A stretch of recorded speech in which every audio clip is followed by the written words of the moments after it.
Assalamualaikum warahmatullahi wabarakatuh.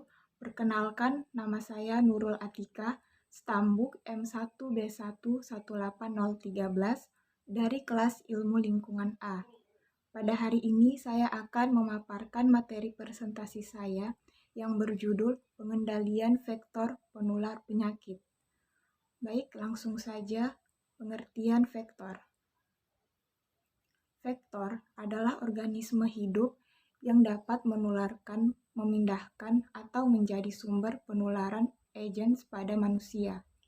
Vektor penyakit adalah penyakit yang disebabkan oleh patogen ini dan parasit pada populasi manusia. Mereka yang paling sering ditemukan di daerah tropis dan tempat di mana akses terhadap air minum dan sanitasi yang sehat terhambat. Pengendalian vektor merupakan kegiatan atau tindakan yang ditujukan untuk menurunkan populasi vektor serendah mungkin, sehingga keberadaannya tidak lagi berisiko untuk terjadinya penularan penyakit di suatu wilayah.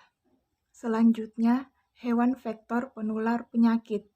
Berikut ini terdapat beberapa contoh hewan vektor penular penyakit. Yang pertama, nyamuk.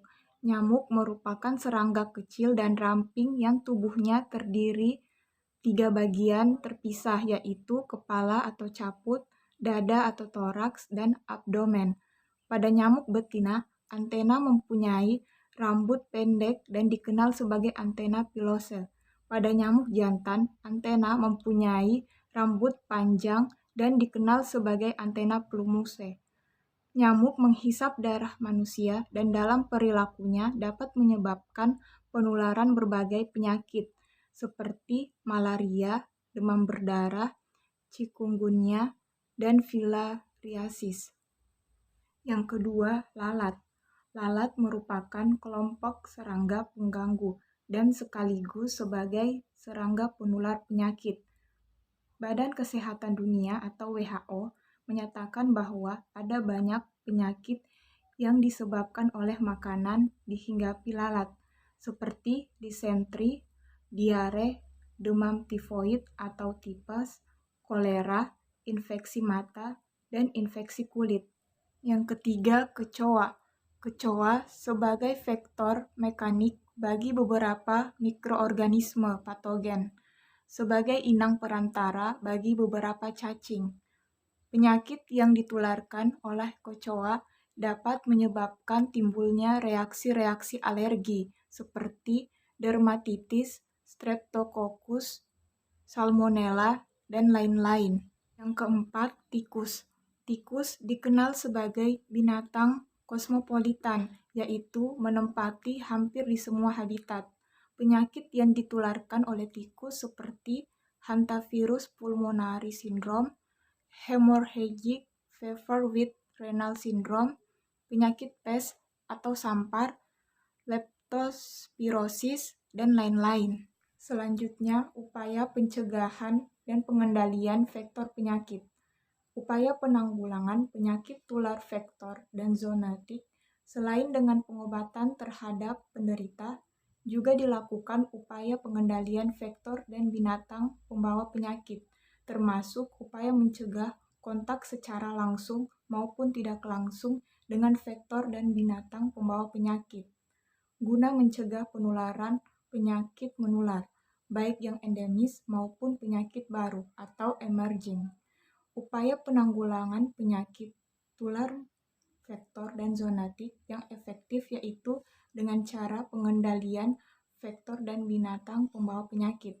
Pengendalian vektor dan binatang pembawa penyakit adalah semua kegiatan atau tindakan yang ditujukan untuk menurunkan populasi vektor dan binatang pembawa penyakit serendah mungkin, sehingga keberadaannya tidak lagi beresiko untuk terjadinya penularan penyakit di suatu wilayah.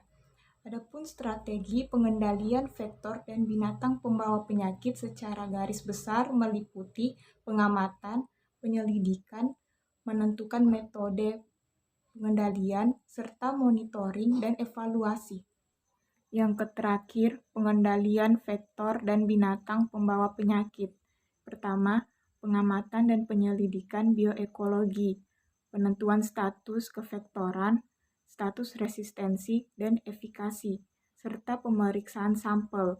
Pengendalian dilakukan antara lain dengan cara pengamatan bioekologi yang dilakukan secara rutin untuk pemantauan wilayah setempat yang meliputi kegiatan siklus hidup, morfologi, anatomi, perilaku, kepadatan, habitat perkembangbiakan, serta musuh alami, vektor, dan binatang pembawa penyakit.